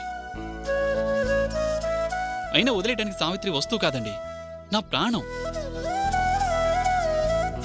ఈరోజు నేను ఇలా దూరంగా ఉంటోంది తన మీద కోపంతో కాదు, తన ఇష్టం కోసం. ఎస్, దూరంగా ఉండటం నాకు ఇష్టం ఉంది కాబట్టే దూరంగా ఉన్నాను. ఒకరి మీద ఒకసారి పుట్టేదే ప్రేమండి.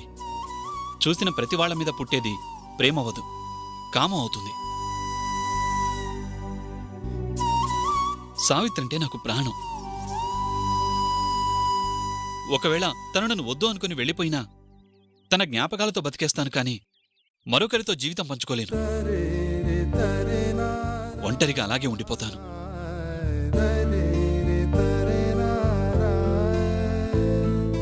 తరే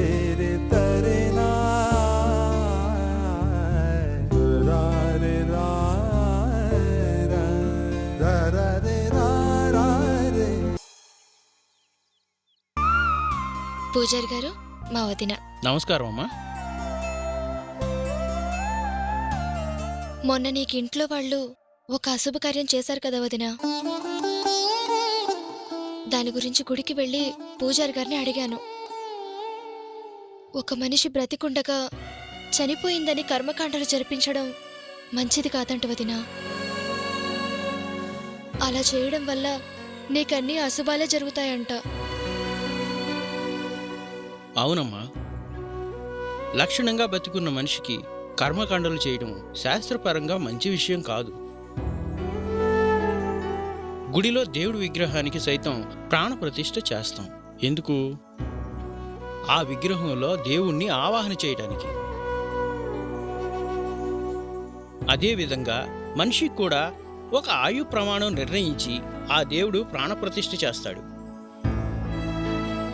ఆ జీవి జీవితకాలం ముగియకుండానే ఇలాంటి కార్యక్రమాలు నిర్వహించడం వలన ఆ మనిషి యొక్క జీవకళ కోల్పోయి అన్నీ అశుభాలే జరుగుతాయి. అందుకే వదినా, నీకు శాంతి జరిపిస్తే మంచిదని పంతులుగానే తీసుకుని వచ్చాను. కన్నవాళ్ళే నాలాంటిది బతకూడదని కోరుకుంటుంటే ఇంకా ఈ శాంతులెందుకు? జరగకూడని అశుభం ఎలాగో జరిగిపోతుంది. ఏ శాంతులు ఆ అశుభాన్ని ఆపలేవు. వదిలే. అలా అనకు వదినా. మీలాంటి మంచి వాళ్ళకి దేవుడు మాత్రం ఎందుకు అన్యాయం చేస్తాడు? ఏ దిక్కు లేదనుకున్న నాకు ఏ దిక్కు చూపించలేదా? అలాగే నువ్వు అశుభం జరుగుతుంది అన్నది కూడా శుభం అవుతుంది. పూజారి గారు, మా వదిన అలాగే అంటుంది. మీరు శాంతి జరిపించండి. అలాగేనమ్మా. అమ్మా, దీనికి నవగ్రహ శాంతి జరిపించాలి. అది ఇంట్లో జరిపించే కార్యక్రమం కాదు. మీ వదిన గారి పాత బట్టలు ఒక జత ఇవ్వండి, పేరు గోత్రం రాసివ్వండి, గుడిలో పూజ జరిపిస్తాను.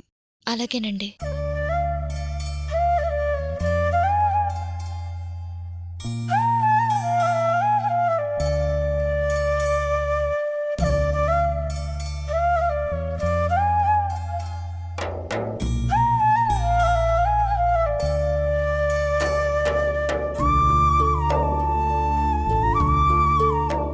వదినా, గోత్రం చెప్పండి. పైడిపాల గోత్రం.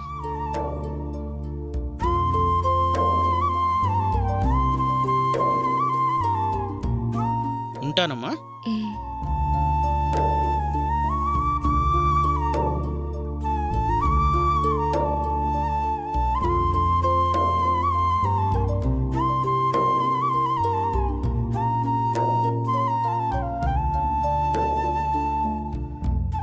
నా వల్లే నాకు కర్మంత్రం జరిపిస్తే నా కోసం నువ్వు శాంతులు జరిపిస్తున్నావా? మీలాంటి వాళ్ళు బాగుంటే నాలాంటి వాళ్ళు బాగుంటారు. నీడనిచ్చే చెట్టు ఎప్పుడూ పచ్చగా ఉండాలి. నీడ కోసం నిలబడి అవసరం తీరిందనుకుంటే ఎలా? చెట్టు పచ్చగా ఉండేలాగా కూడా చూసుకోవాలి కదా.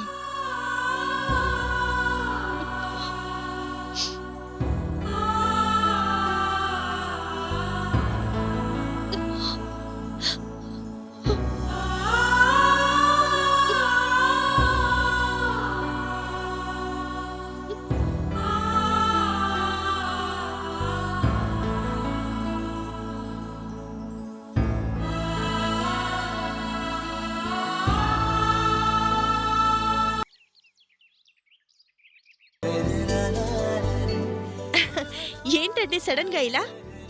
రండి. ఎన్నోసార్లు నేను రమ్మంటే కూడా రాని మీరు ఇలా వచ్చారంటే ఏదో విశేషం ఉండే ఉంటుంది. ముందు మీరు కూర్చోండి. ఏం తీసుకుంటారు? ఇప్పుడేం వద్దు, నీతో కొంచెం మాట్లాడాలి. నాతోట? అందుకే వచ్చాను.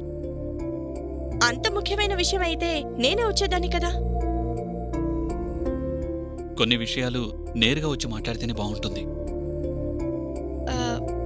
పర్టికులర్గా నాతో మాట్లాడాలని వచ్చారంటే చాలా ఇంపార్టెంట్ విషయమే అయి ఉంటుంది. చెప్పండి.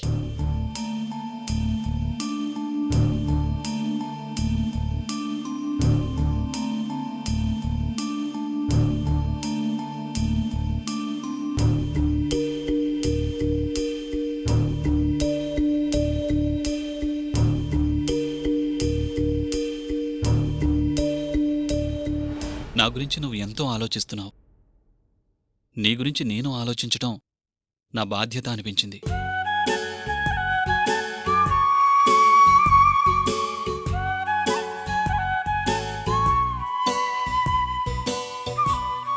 బర్డ్స్ పార్క్లో అనుకోకుండా అయిన పరిచయం ఇంత దూరం వస్తుంది అనుకోలేదు.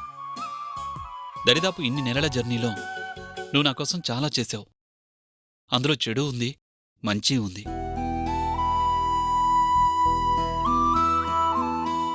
ఇప్పటికీ చెప్తున్నాను ఊర్మిళ, అప్పట్లో నా భార్య అంటే నాకంటూ కొన్ని ఊహలుండేవి. అందుకే ఆ రోజు నీ ప్రేమని కాదని సావిత్రిని పెళ్లి చేసుకున్నాను. తనని చూసిన క్షణం నుంచి ఎంతో ప్రేమించాను. తనే నా జీవితం, నా సర్వస్వం అనుకున్నాను. తన మీదున్న ఇష్టంతో నేనెప్పుడూ నీ గురించి సరిగ్గా ఆలోచించలేదు.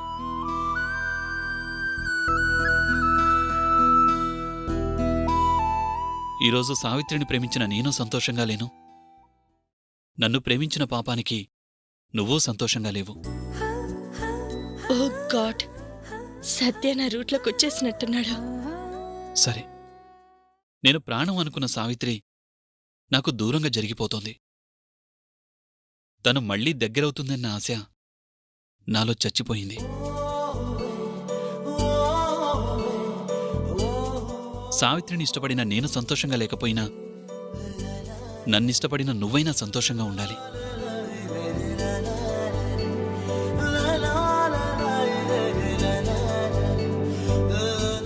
నా గురించి ఆలోచిస్తూ, నా గురించి బాధపడుతూ పెళ్లి చేసుకోవాలన్న విషయం కూడా మర్చిపోయావు.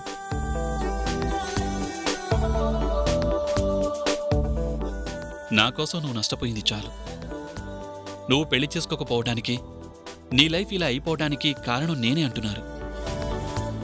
అందులో ఒక రకంగా నిజం కూడా ఉంది. ఇవన్నీ ఓకే, అసలు విషయం చెప్పే. నరాలు చిట్లిపోతున్నాయి. చెప్పు సత్య. అందుకే నీ గురించి ఆలోచించి ఆలోచించి నీతో మాట్లాడాలని వచ్చాను. జరిగింది జరిగిపోయింది. గతాన్ని గుర్తు చేసుకుంటూ భవిష్యత్తుని పాడు చేసుకోకూడదు. నీకు తెలుసు, ఈ జన్మకు నా భార్య అంటే సావిత్రే. తను లేకుండా ఈ సత్య లేడు.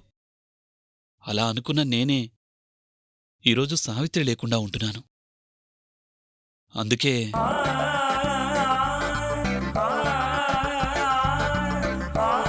నేను తప్ప మరొకరు వద్దు అనుకున్నా నీ అభిప్రాయాన్ని మార్చుకో.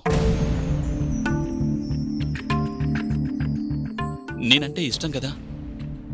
నా మీద, నా మాట మీద గౌరవం ఉంటే ఎవరినైనా పెళ్లి చేసుకో. గతంలో అయితే నేను నీకు ఈ సలహా ఇచ్చేవాణ్ణి కాదు. నీలో ఇప్పుడు చాలా మార్పు వచ్చింది. కోపం తగ్గింది. పరిస్థితులు అర్థం చేసుకుంటున్నావు, అడ్జస్ట్ అయిపోతున్నావు. ఈ మార్పు నీ జీవితంలో కూడా రావాలి. అందుకే చెప్తున్నాను, పెళ్లి చేసుకుని హాయిగా ఉండు. నువ్వు పెళ్లి చేసుకుంటే నువ్వైనా సంతోషంగా ఉన్నావన్న ఆనందమైనా నాకు మిగులుతుంది. నా వలన నీ పెళ్లి జరగడం లేదు అన్న నింద నా మీద పోతుంది. నేను ఆలోచించాను, నువ్వు ఆలోచించు. నా ఆలోచనే కరెక్ట్ అనిపిస్తుంది. ఉంటాను.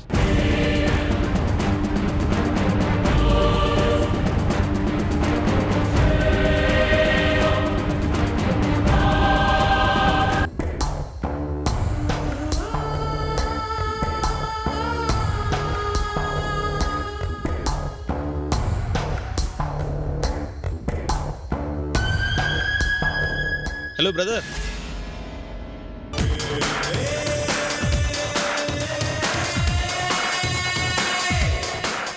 నీకోసం నిన్ను వెతుక్కుంటూ ఆఫీస్ వరకు వస్తే అలా మొహం తిప్పేసుకుంటావేంటి బ్రదర్?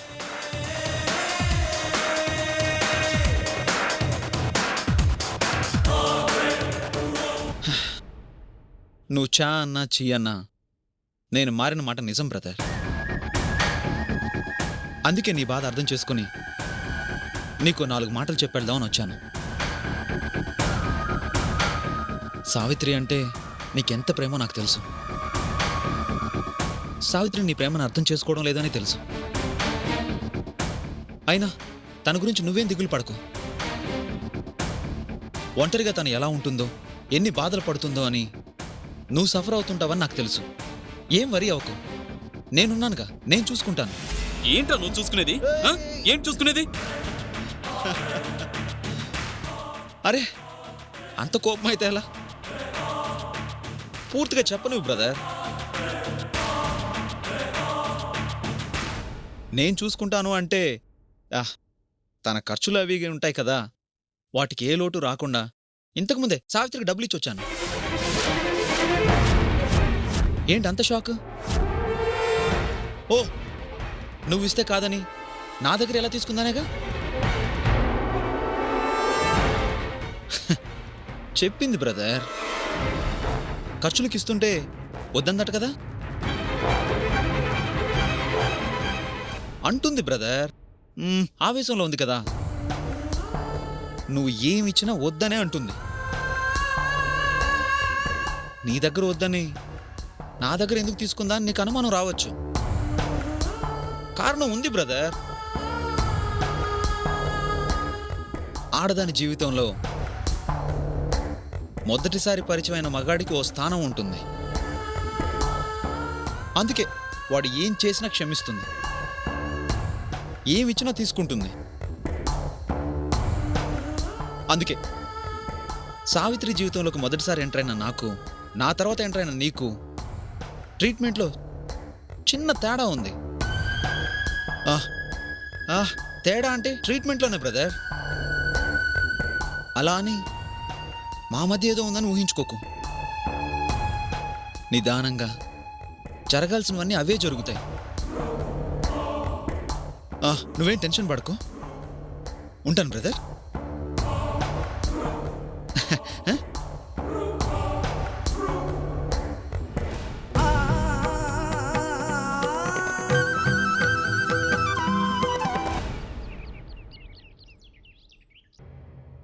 సత్యని నా వాడనిపించుకోవాలని ఆ రోజు నుంచి ఈ రోజు వరకు ఎన్ని ఎత్తులు వేశాను, ఎంతమందిని ఇబ్బంది పెట్టాను, ఎంత డబ్బు ఖర్చు చేశాను. అదంతా చేసింది చివరికి సత్య నోటి వెంట ఈ మాట వినడానికా? అటు సావిత్రిని దూరం చేస్తే సత్య నాకు దగ్గర అవుతాడని సావిత్రితో కథ నడిపిస్తుంటే సత్య అలా అనేసాడేంటి?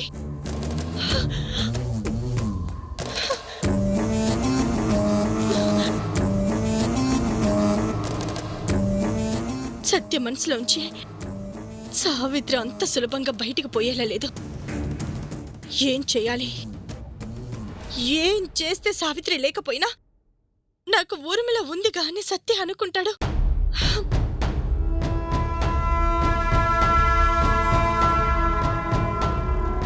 అమ్మా ఊర్మిళ,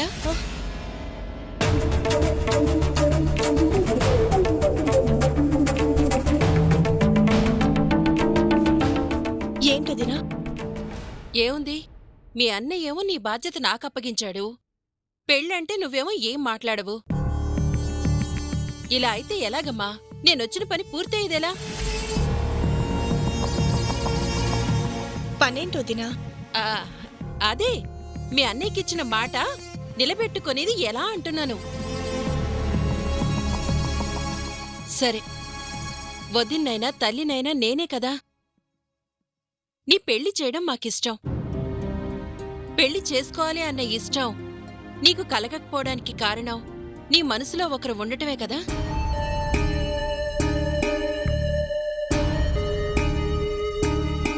నీ వైపు నుంచి ఆలోచిస్తే మనసులో ఒకరిని పెట్టుకొని మరొకరిని పెళ్లి చేసుకోవాలంటే కష్టంగానే ఉంటుంది.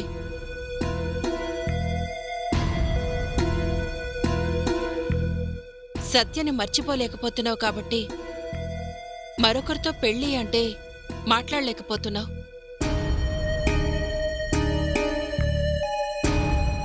ఆ రోజు మీ అన్నయ్యతో చెప్పిన మాటలకి అర్థం అదే కదా. సరే ఊర్మిళ, నీ ఆనందమే నా ఆనందం. నీకు సత్య కావాలి అంతే కదా? ఏం కంగారు పడకు, నీ పెళ్లి నేను చేస్తానుగా.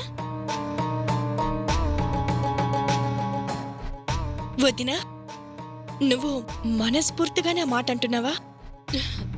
మీ అన్నయ్య చేయలేకపోయిన నీ పెళ్లి నేను ఎలా చెయ్యాలా అని ఆలోచించాను. ఎట్ ద సేమ్ టైం నీ పెళ్లి జరిగే విధానం చూసి మీ అన్నయ్యకు కూడా మతిపోవాలి. అందుకే ఎవరితోనే ఎందుకు, నీకిష్టమైన సత్యతోని నీ పెళ్లి జరిపిస్తాను. నీ టైం బాగుండి నా టైం కలిసొచ్చి సావిత్రి సత్యల మధ్య దూరం పెరిగింది. ఈ విషయం మీకు నీ గురించి ఆలోచించడం మొదలుపెట్టాక అన్నీ తెలుసుకోకుండా ఉంటానా?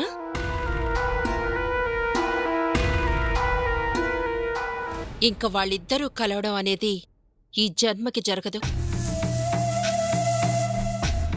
కలవాలి అనుకున్నా కలిసే అవకాశం మనం ఎందుకిస్తాం చెప్పు? వదినా, మీరేనా ఇలా మాట్లాడుతుంది? నాకు కావలసింది నీ పెళ్లి చేయడం, మీ అన్నయ్య మతి పోగొట్టడం. అదే బిత్తరపోయేలా చేయడం. సో ఈ రోజు నుండి నీ పెళ్లి చేసే బాధ్యత నేను తీసుకుంటున్నాను. నువ్వు హ్యాపీగా ఉండు. నీ పెళ్లి నువ్వు కూడా ఊహించని రేంజ్లో నేను చేస్తాను. థ్యాంక్ యూ వదినా. నువ్వు ఆ మాట చెప్తుంటే నిజంగానే సత్యతో నా పెళ్లి జరిగినంత ఆనందంగా ఉంది. ఇప్పటి వరకు నా మనసులో చాలా బాధ ఉంది. నువ్వు హామీ ఇచ్చాక గాల్లో తేలిపోతున్నట్లుంది. థ్యాంక్ యూ వదినా, థ్యాంక్ యూ వెరీ మచ్.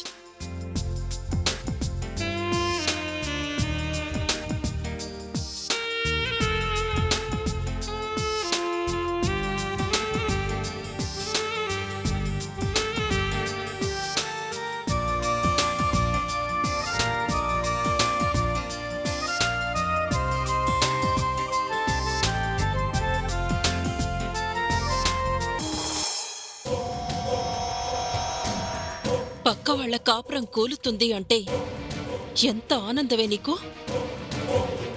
అన్నకి తగ్గ చెల్లెలివి. పాపం పిచ్చిదాన్ని చేసి ఇప్పటి వరకు సావిత్రితో నువ్వాడుకున్నావు. ఈ రోజు నుంచి సావిత్రికి నేనున్నానే. పెళ్లి కావాలా? చేస్తా. నీకు నీ అన్నకి పెళ్లి చేయడానికే కదే నేనొచ్చింది. తప్పకుండా చేస్తా.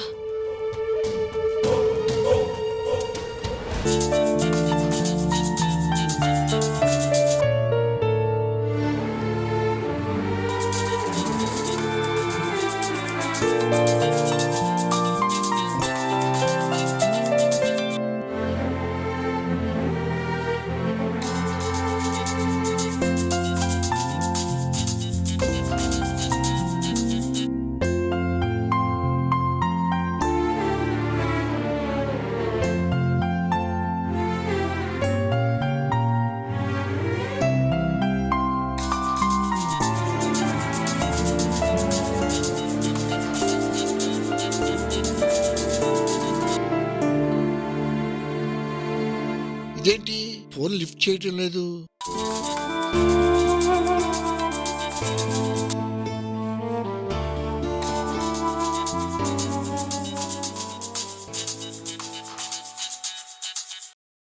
నమస్తే లాయర్ గారు. సారీ, చూసుకోలేదు. పర్వాలేదు బాబు, కొన్ని ముఖ్యమైన విషయాలు మాట్లాడాలని కేరళ నుంచి ఇప్పుడే వచ్చాను. అవునా? ఎక్కడున్నారు? శంషాబాద్ దగ్గర బస్టాండ్లో ఉన్నాను. ఎక్కడికి రావాలో తెలియక నీకు ఫోన్ చేశాను. మణికొండకి క్యాబ్ బుక్ చేసుకోండి. అడ్రస్ నేను డ్రైవర్కి చెప్తాను. ఇంట్లోనే ఉన్నారా బాబు? లేదు, ఆఫీస్లో ఉన్నానండి. అక్కడికి రావడం మీకేం ఇబ్బంది లేదు కదా? అదేం లేదులేండి. మీరు ఆఫీస్కి వచ్చారంటే ఇక్కడి నుంచే ఇంటికి వెళ్దాం. సరే బాబు, క్యాబ్ ఎక్కి ఫోన్ చేస్తాను. అలాగేనండి.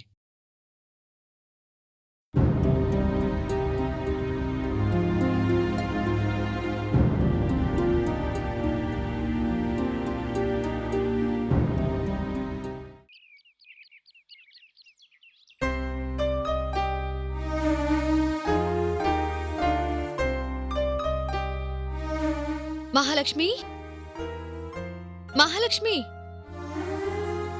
ఏంటి వదినా? మీ అన్నయ్య దగ్గరికి వెళ్ళి ఈ పేపర్స్ మీద సంతకాలు పెట్టించుకుని వస్తావా? అన్నయ్య దగ్గరకా? అవును, ఊర్మిళ ఫామ్ హౌస్ లో ఉన్నారు. వెళ్ళి సంతకాలు పెట్టించుకురా. ఈ పేపర్స్ ఏంటోదినా? మీ అన్నయ్యకి నాకు బ్యాంక్లో జాయింట్ అకౌంట్ ఉంది. ఇండివిజువల్ అకౌంట్ కావాలంటే ఆయన సంతకం కావాలి అన్నారు. వెళ్ళి గుర్తులు పెట్టిన చోట సంతకం పెట్టించి తీసుకురా. అలాగే వదినా. అన్నయ్యకి ఏమైనా చెప్పాలా వదినా?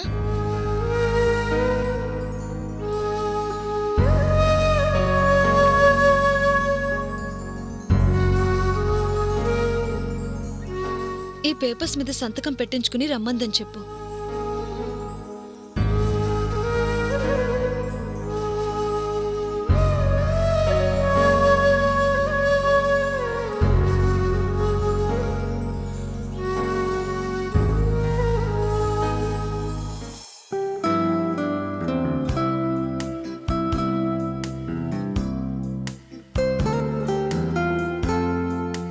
పవన్, సార్.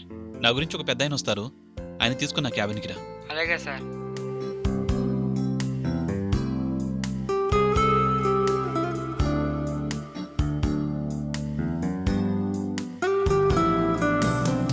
నమస్కారం సార్. నమస్కారం బాబు. పవన్, సార్. సార్కి కాఫీ తీసురా. అలాగే సార్. వద్దులే బాబు, ఎలాగో బయటికి వెళ్తాం కదా. సరే, నువ్వు వెళ్ళు. అలాగే సార్. కూర్చోండి. ఇంకేంటి సార్, ప్రయాణం బాగా జరిగిందా? బాగా జరిగింది బాబు. హఠాత్తుగా ఈ ప్రయాణం ఏంటి? చాలా ముఖ్యమైన విషయం మాట్లాడాలని వచ్చాను. ఫోన్లో చెప్పొచ్చు కానీ అది మంచి పని కాదని నేరుగా వచ్చాను. అవునా?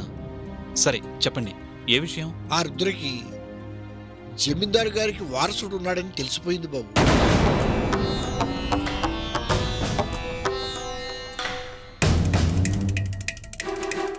విషయం కోర్టు వరకు వచ్చే వరకు తెలియకుండా ఉంటే మంచిదనుకున్నాను, కానీ ఈలోపే తెలిసిపోయింది.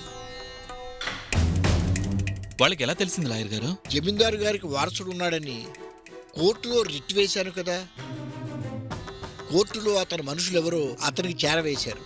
అంటే నా విషయం తెలిసిపోయిందన్నమాట. లేదు బాబు, వారసుడు ఉన్నాడని తెలిసింది గాని అది మీరే అని తెలియలేదు. ఇప్పటికీ మీరు ఛానల్ నుంచి వచ్చారని అనుకుంటున్నారు. వారసుడు మీరే అని తెలిసేలోపు కేసు కోర్టులో హీరింగ్కి వస్తే మంచిది. లేదంటే రుద్ర వల్ల మీకు ప్రమాదం రావచ్చు. ప్రమాదాల గురించి భయపడేంత పిరికివాణ్ణి కాదు సార్. ఎదురుపడిన మొదటి రోజే విషయం తేల్చుకునేవాణ్ణి.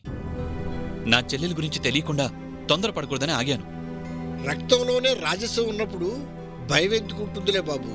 ఇంతకీ అమ్మాయి గారి గురించి ఏమైనా తెలిసిందా?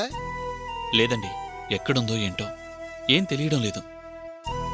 తనకు అన్న ఉన్నాడని తెలుసుంటే నా చెల్లెలు కూడా నా గురించి వెతికేదేమో. ఎవరూ లేరన్న బాధతో ఎక్కడ తిరుగుతోందో, ఏం చేస్తోందో.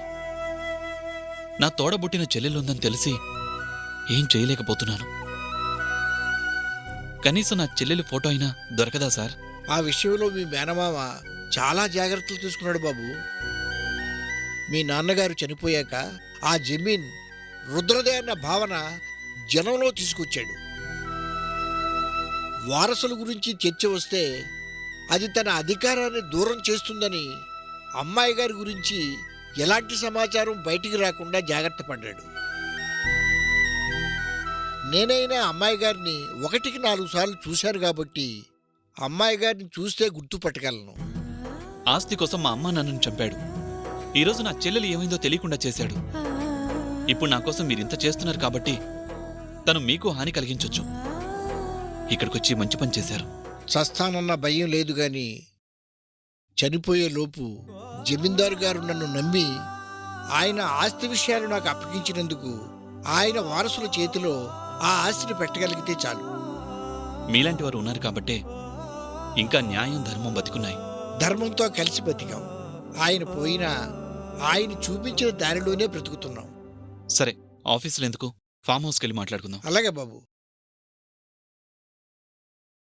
అయినా ఒక ఫిమేల్ గురించి అంత సెక్యూరిటీ అవసరమా? ఈ విషయం తేలే వరకు నేను ఇక్కడే ఉంటాను. టార్గెట్ మిస్ అయితే తట్టుకోలేను. మర్యాదగా చెప్తావా లేదా? అంటే బ్రదర్ అది చెప్పు.